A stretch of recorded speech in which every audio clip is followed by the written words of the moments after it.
is creativity a skill? Is it a process, or is it an instinct? It's a That's good a one. good question. Man, I think it's a little bit of everything. I also think everybody has it. There's obviously people that are less creative than others, but like there's always some people that say like, I don't have a creative bone in my body. And I don't think that's true.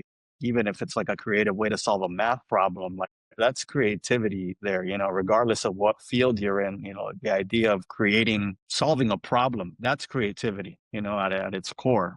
And there's problems to solve in any industry, right? So maybe it doesn't come out in the form of a commercial, right? But it's like if you stumble upon an idea that fixes something, you're creative. And I guess along that track, do you think, because I mean, I'm not sure. I know, Gabe, you went to ad school. Gabe Reyes, you went to ad school, but Both of us did. both Yeah. of you guys did. Okay, so can creativity be taught? What you learn is to sharpen the creative knife. I think you learn what's good and what's bad. Some people never learn it, but I think you do get better. Or even just like one of the things that when I was in school, we used to have Com Arts, like the magazine. It's like an annual of advertising and archive. And one of the things I would do is sit there and like go through these annuals and look at old work, understand. And now we luckily have all that stuff online, but it's really, you learn how to polish. I think you learn the discipline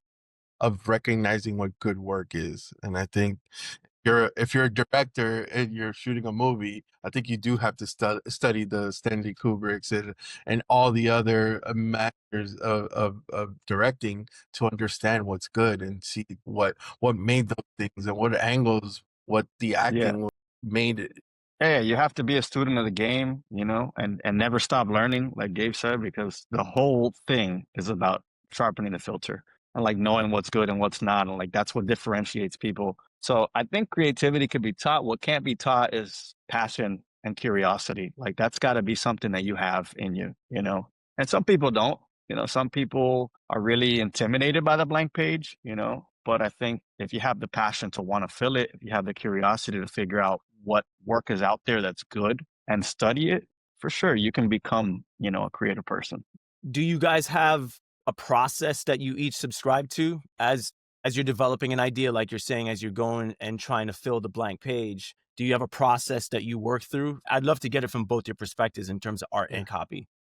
I think for me, like my life is the greatest inspiration. Like just like living day to day, walking around, looking at trees, looking at people. I know it sounds so cliche, but you find these funny things that that it can inspire a story later on, or give you a line that you can use someday.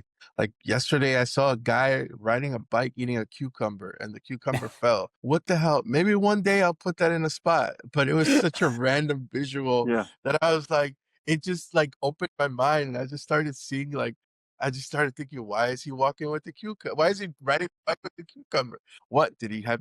Didn't he have lunch time to eat his lunch, and he just had to get on? Like it was just so many things that came from that stupid moment that was so abnormal in my day. But that's kind of the thing that inspires me, and like those things help me create stories that I can use later on in life. Yeah. I mean, I'm ready to make a cucumber commercial now. I don't know what it's for, but I'm excited. I think like for my creative process too is like just weird stuff. Like things like that really grab my attention, and I like to reframe things in a way that are like, I hadn't thought about that. But I agree with Gabe, right? Like I think not doom scrolling, that's a way to not be inspired, right? You got to kind of look around, and if you're looking down on your phone, you're going to miss everything. Like a big part of our job is just Mhm. reflecting real life so that the work that we put out feels relatable. And for that to happen, you kind of got to let yourself be bored.